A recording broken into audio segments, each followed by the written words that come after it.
Okay. So hi everyone. Thanks very much for inviting me to talk today. It's really good to be here. My name's Emily. I'm one of the managing editors from the British Ecological Society. So I look after the journal development for several of our journals, and I also work on some open data projects. And hopefully in this talk I can speak to a few of the things that have been mentioned earlier in the session. First, I just wanted to tell you a little bit about the British Ecological Society. So we're the largest ecological society in Europe, and we've got over 6,000 members around the world. We pride ourselves really on being a very kind of open and welcoming society, and I'll tell you a little bit more about kind of membership of the society at the end of the talk. So a bit about what we do. So we give out over £350,000 in grant funding every year to members of our society. We have a big international conference every year. This year it's going to be completely online. And we hope that will mean lots more people than usual can join us. We also have kind of several special interest groups for various disciplines, sub-disciplines in ecology. And these are a really great forum for collaboration and knowledge exchange. We also do a lot of policy work and education work for early career researchers. And then we have our publications programme. So these are our journals. So we've got 5 really well-established journals in ecology and evolution. 2 of them launched just in the last couple of years. So People and Nature is our new interdisciplinary journal. And we also have Ecological Solutions and Evidence, which is our newest journal. And that's part of a new resource, Applied Ecology Resources, which is a database of grey literature, summaries, and open access articles. And these really try and promote evidence-based decision-making in ecological management. So I guess hopefully in this talk, I'll show you that journals are already doing quite a lot to support open data and discuss a bit about what we can do in the future. But I guess before we start, I'd really like to ask you guys a bit of a question. So what is it that you would like to see journals doing to support open data? I guess we've spoken a little bit about that in the session up to now, but as you're in your position as kind of authors and users of data, it'd be really great to hear from you. So if you could put any comments about that in the Slack chat, that'd be great.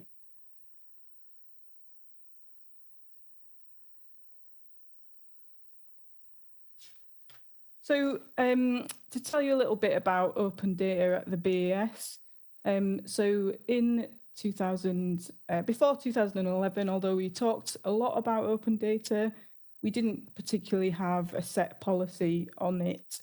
And then in 2011, we signed up to the Joint Data Archiving Policy. This was with a lot of other journals in ecology and evolution that signed up at the same time. And I think we decided at that point that we needed to start quite slowly and get community buy-in. So at that point, this wasn't a mandate. It was just that authors were actively encouraged to archive the data supporting their articles.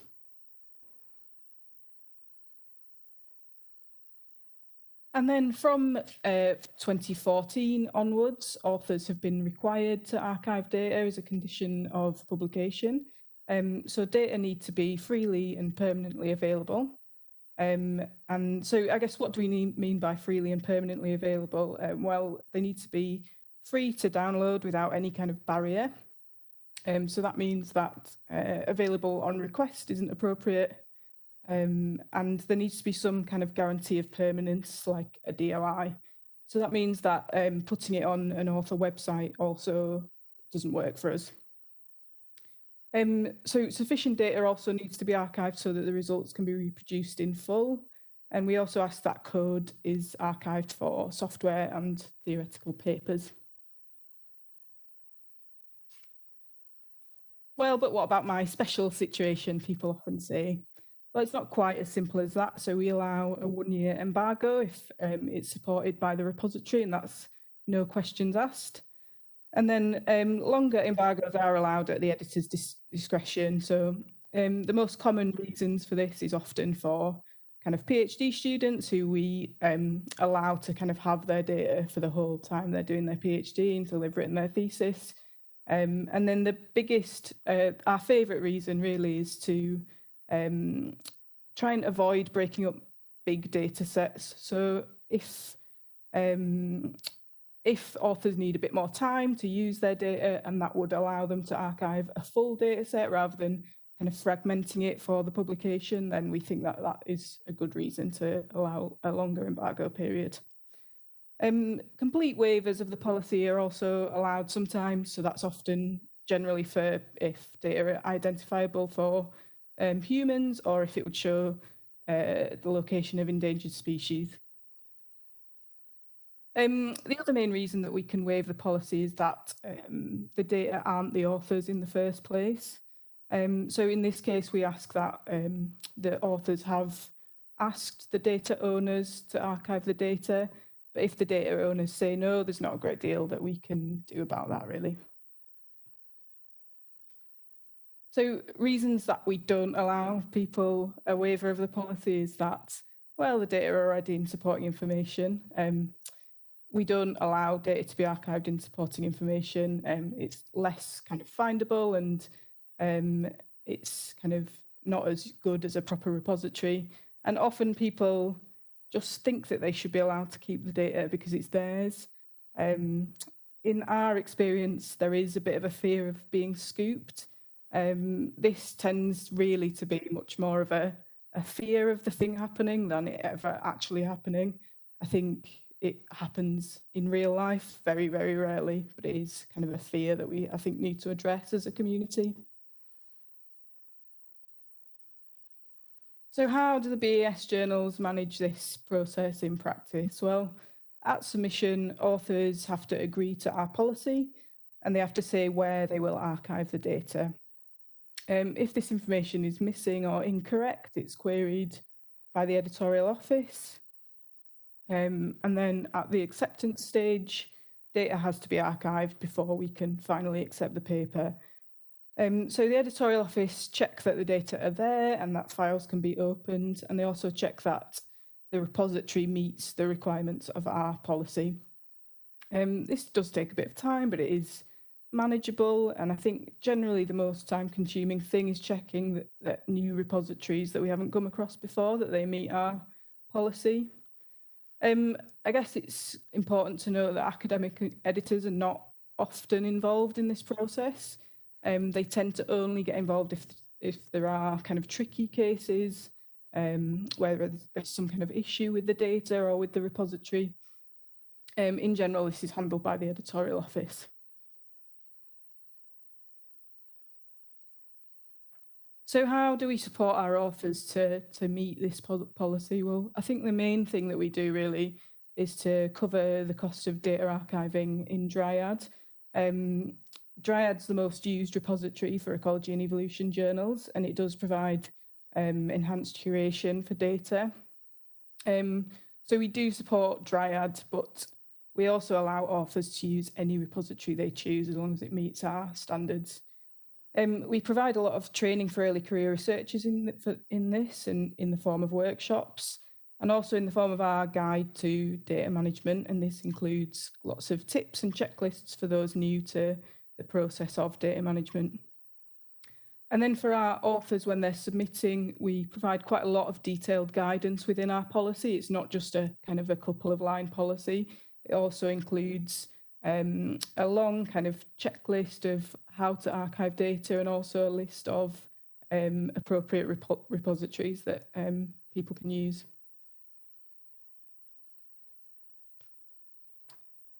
So what about other journals in ecology and evolution? So we track around 25 journals, and of those, all of them have some kind of policy on data archiving.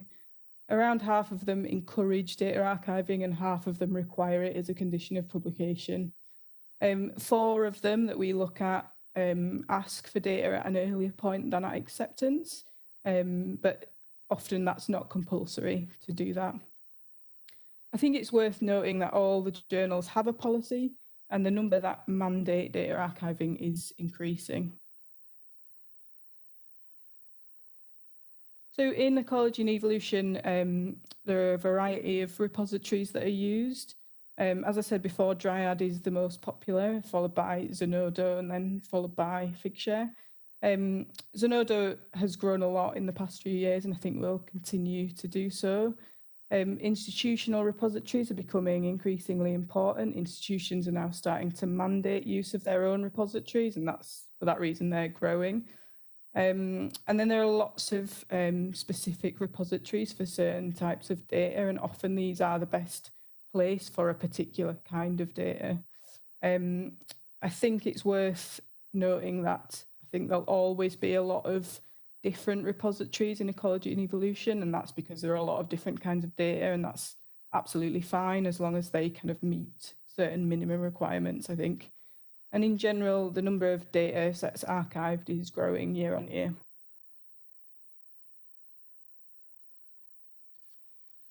So last year we conducted a survey of BAS authors and reviewers, and we found that nearly 90% of respondents support the requirement to archive data, and actually close to a third of them think that data should be archived sooner. 13% think data shouldn't be archived or archives should be longer. And most of these people are concerned with being scooped rather than actually disagreeing on principle with data archiving. And actually, we found that only 3% disagree on principle with archiving data. In general, I think there's excellent buy-in from the community, and they're much more comfortable with data archiving as the norm than when the policy was first introduced. And I think it's also promising to see that so many would like to see data potentially archived sooner than at acceptance. So I think the question of why people archive data is an interesting one. Most authors do so because they see the value in it for the community. So because they want to make data or code available for others, because they want to ensure that results can be reproduced, or making data and code available helps to understand the article. But I think it's really important to note that 64% archive data because it's required by the journal. We'll come back to this point. I think mandate journal is really important in this area. So compliance with the current policy is excellent. At the BAS, we see close to 100% compliance with our policy, and we have over 3,500 data sets available. We put a lot of time and kind of effort into policing this, so it's perhaps unsurprising that we get such high levels of compliance. And I guess going back to what I said before, it is mandated by the journal, and so people do what they're told, essentially.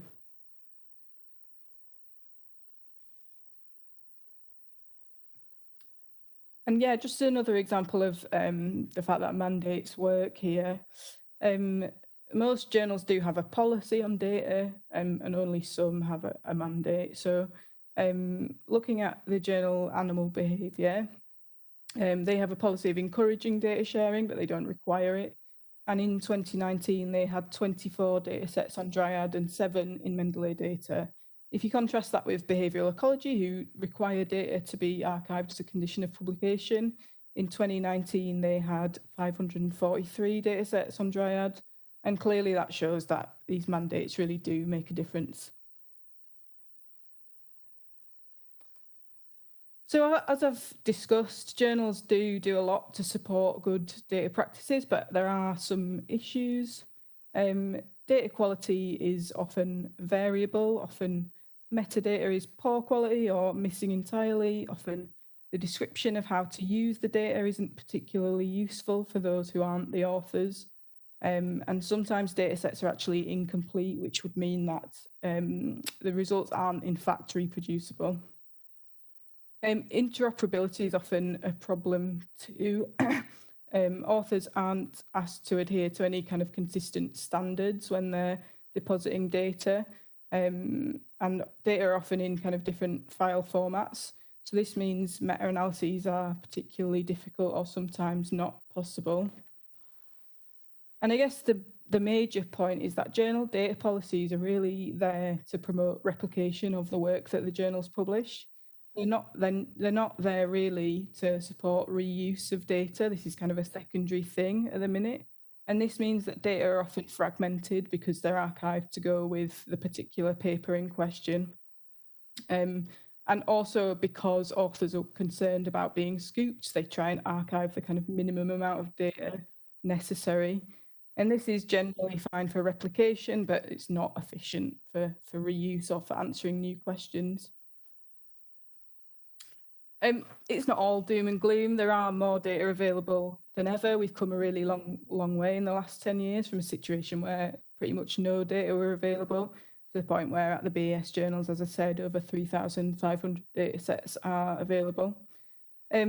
Across ecology and evolution, lots of papers do now have some useful supporting data available, and this does mean that reproducibility has improved. It also means that any errors are easier to spot, and it's easier to correct the publication record than it ever has been. Archiving data is really now considered the norm in ecology and evolution, and as I said before, only 3% of the people we surveyed disagreed with data archiving on principle. So hopefully we've seen that that journals already do a lot to support these good practices, but what more can we do? So it seems clear to me that it would be useful to have some kind of standards for data sharing across the discipline. But if we introduce these, they would need to be practical for authors, otherwise they wouldn't be used. And I think journals will need to work across the community with other journals and researchers to figure out what these standards should be. I think funders are increasingly requiring clear data management plans now, and they're starting to follow up and check that data are archived appropriately. So if journals can align with funder policies and any mandates that they introduce, journal policies are more likely to be well received, I think.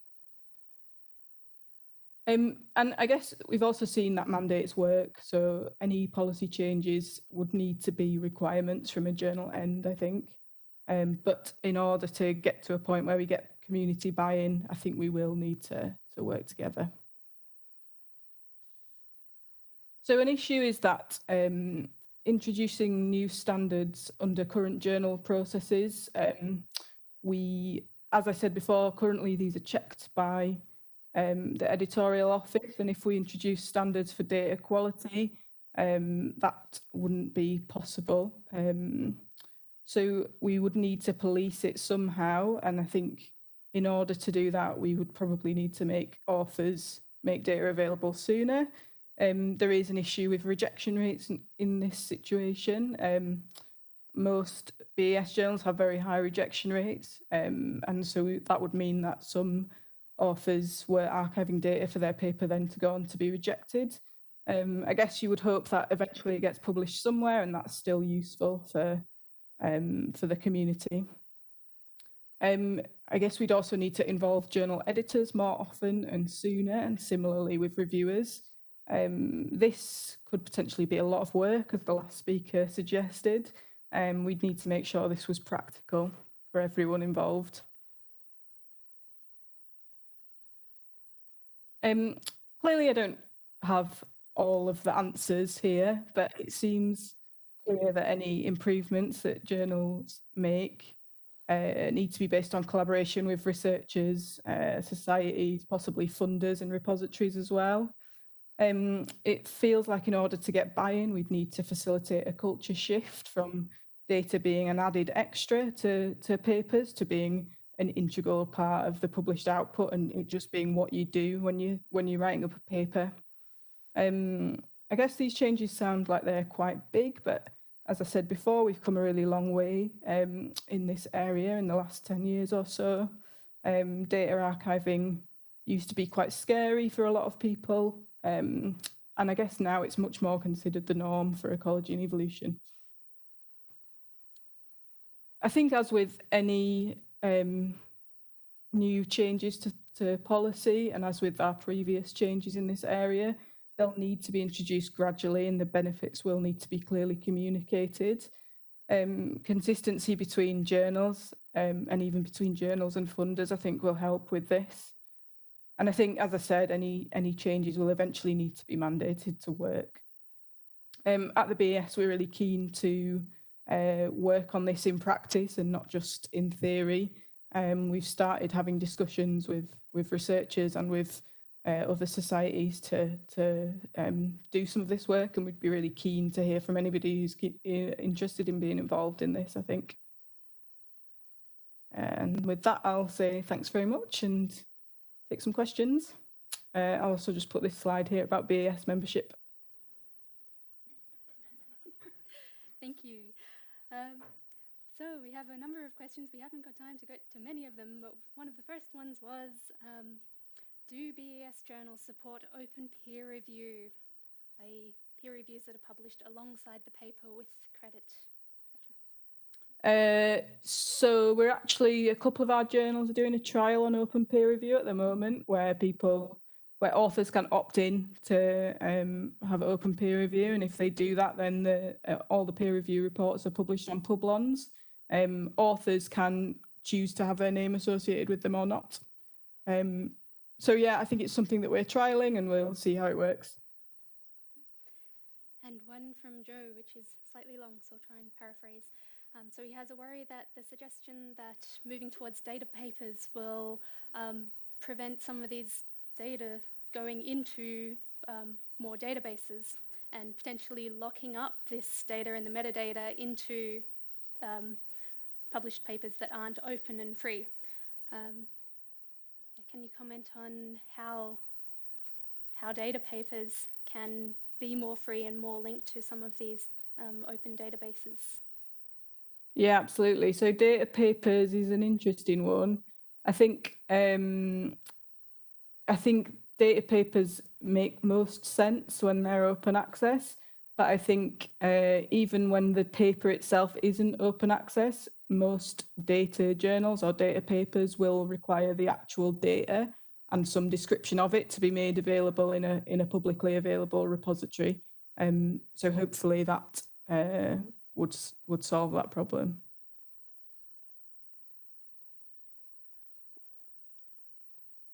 Sorry, there's lots of comments on the stream as well. Sorry, that's my fault. No.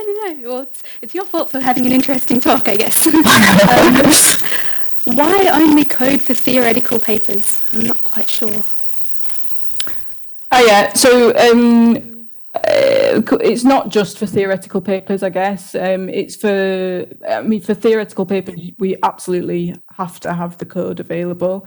For any other kind of papers, we need sufficient data available for results to be reproduced, and often that will involve people archiving their scripts that they use to analyse the data as well. Sometimes people don't do that, and it's still possible to reproduce results without that. But it does help, but it's not mandatory for standard data papers.